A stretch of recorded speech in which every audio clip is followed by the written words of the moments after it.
Hello बच्चों, let's see the question. कह रहा है कि in the following question a statement of assertion and followed by a statement of reason is given. Choose the correct option out of the choices given below each question. तो बेटा एक assertion given है हमें और एक reason given है, तो हमसे पूछा गया है कि क्या कौन स्टेटमेंट सही है, अगर सही है तो क्या रीजन करेक्ट एक्सप्लेनेशन दे रहा है, ये भी बतानी है बेटा हमें। देखिए बेटा बात किसकी कर रहा है, पहली स्टेटमेंट है असर्शन कह रहा है कि generally ionization enthalpy increase from left to right. देखिए बेटा आयनाइजेशन एंथैल्पी होती क्या है, the amount of energy required to remove the electron from an isolated gases atom. मान लीजिए मेरा आइसोलेटेड गैसेज एटम है, इससे मेरे को इलेक्ट्रॉन को रिमूव करना है, तो जितनी अमाउंट ऑफ एनर्जी चाहिए बेटा इलेक्ट्रॉन को रिमूव करने के लिए, उसको बोला जाता है बेटा आयनाइजेशन एनर्जी। ठीक है, आइसोलेटेड गैसेज स्टेट में था बेटा, इलेक्ट्रॉन रिमूव किया तो उसके ऊपर पॉजिटिव चार्ज आ गया। तो आप पूछ रहा है कि लेफ्ट टू राइट मूव करने पर क्या होगा। तो देखिए एक पीरियड में हम लेफ्ट टू राइट मूव करते हैं तो होता क्या है। ठीक है, मान लीजिए मैं ग्रुप सेकंड पीरियड की बात करता हूँ ना, लिथियम है बेटा, और लिथियम के बाद क्या आएगा बेटा, मेरा बेरिलियम आएगा, बोरोन आएगा, चलते चलते चलते आखिर में नियोन आ जाएगा। तो लेफ्ट राइट मूव करने पर बेटा मेरा क्या होता है, साइज डिक्रीज हो रहा होता है। साइज क्या होता है बेटा, डिक्रीज होता है। ठीक है, एक बात तो ये होगी बेटा, साइज डिक्रीज क्यों होता है, उसके पीछे कारण है बेटा मेरा कि जेड इफेक्टिव मेरा बढ़ रहा होता है।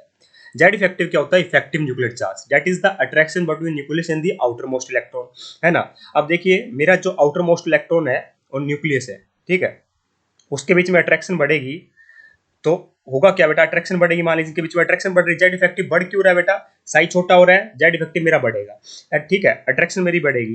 ठीक है, अट्रैक्शन मेरी बढ़ेगी तो इसका मतलब इलेक्ट्रॉन को निकालना आसान होगा या मुश्किल होगा, इलेक्ट्रॉन को निकालना बेटा मुश्किल होता जाएगा। अगर इलेक्ट्रॉन को निकालना मुश्किल हो जाएगा तो इसका मतलब मुझे इलेक्ट्रॉन को रिमूव करने के लिए ज्यादा एनर्जी देनी पड़ेगी बेटा, ज्यादा एनर्जी की रिक्वायरमेंट होगी। अगर ज्यादा एनर्जी की रिक्वायरमेंट हुई बेटा तो इसका मतलब आयनाइजेशन एनर्जी ज्यादा होगी ना। आयनाइजेशन का मतलब क्या है बेटा, कितनी अमाउंट ऑफ एनर्जी चाहिए रिक्वायर्ड इलेक्ट्रॉन को रिमूव करने के लिए, है ना।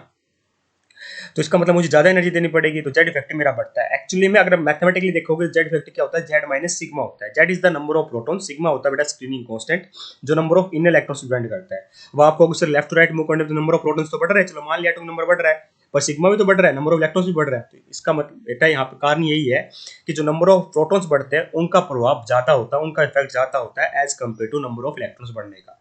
नंबर ऑफ प्रोटॉन्स बढ़ने का प्रभाव ज्यादा है तो जेड इफेक्टिव बेटा बढ़ेगा, जेड इफेक्टिव बढ़ेगा तो बेटा अट्रैक्शन बढ़ेगी, अट्रैक्शन बढ़ेगी तो बेटा इलेक्ट्रॉन को रिमूव करना मुश्किल होगा, इलेक्ट्रॉन को रिमूव करना मुश्किल होगा तो बेटा ज्यादा एनर्जी देनी पड़ेगी इलेक्ट्रॉन को रिमूव करने के लिए।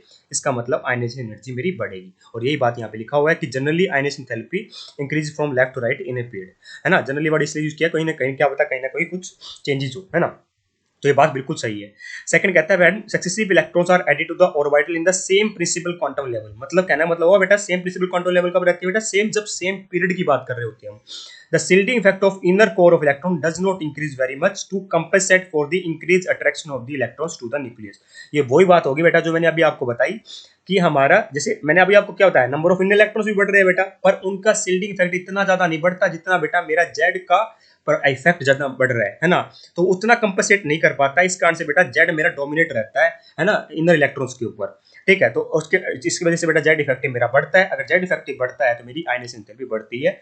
मतलब रीजन परफेक्टली करेक्ट लिखा हुआ है यहाँ पे। ये जो सील्डिंग इफेक्ट है इन कोर इलेक्ट्रॉन्स का, सील्ड इफेक्ट मतलब जो ये सील्ड करने वाले इलेक्ट्रॉन्स थे ना बेटा, वो ये भी तो बढ़ रहे हैं साथ में, पर वो इतने ज्यादा सील्डिंग नहीं कर पाते जितना जितना मेरा जो पॉजिटिव चार्ज का न्यूक्लियर चार्ज का इफेक्ट है बेटा, मेरा प्रोटॉन्स का इफेक्ट है वो बढ़ रहा है। ठीक है, तो वो कंपनसेट नहीं कर पाते कंप्लीटली। ठीक है, जिससे बेटा मेरा क्या हो गया, अट्रैक्शन हल्की सी इंक्रीज ही होती है फॉर द इंक्रीज अट्रैक्शन। अगर अट्रैक्शन इंक्रीज होगी बेटा तो आयनाइजेशन थेरेपी भी इंक्रीज होगी, क्योंकि इलेक्ट्रॉन को निकालना मुश्किल होगा। मतलब सेशन भी सही है और रीजन भी सही है, और रीजन करेक्ट एक्सप्लेनेशन भी दे रहा है हमारे सेशन की। तो ये चेक करते हैं ऑप्शंस को। पहला कहता है सेशन करेक्ट है और रीजन इनकरेक्ट है। नहीं बेटा, रीजन भी करेक्ट है। सेकंड कहता है कि session and reason both are correct and reason is the correct expression. बिल्कुल सही बात लिखी हुई है ऑप्शन नंबर 2 में। थर्ड कहता है कि रीजन बोथ रॉन्ग है। नहीं बेटा, दोनों रॉन्ग का है, दोनों ही सही है। ठीक है, फोर्थ कहता है सेशन रॉन्ग है ना, रॉन्ग नहीं है बेटा। Hence option number 2 perfectly correct है। I hope you understand the answer. Thank you so much.